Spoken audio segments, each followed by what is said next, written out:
Jika kita menderita penyakit batuk yang disertai dengan dahak, lendir, dan rasa gatal di tenggorokan, kita bisa mengobati penyakit batuk tersebut dengan menggunakan salah satu tumbuhan herbal yang sudah sangat terkenal, yaitu dengan menggunakan daun kemangi.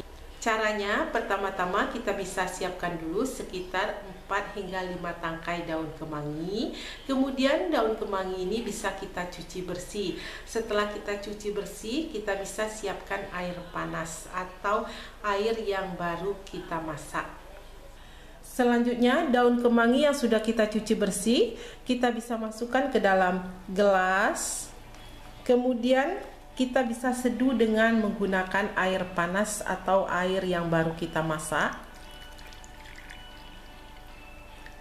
Selanjutnya kita bisa tutup, kita bisa diamkan dulu hingga air hangat ini menjadi dingin.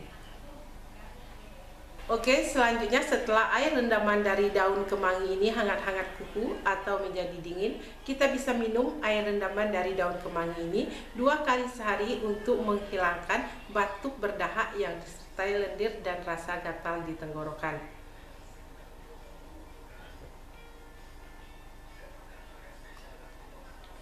Obat batuk ini sangat aman dan tanpa efek samping, bisa dikonsumsi oleh ibu hamil dan anak-anak.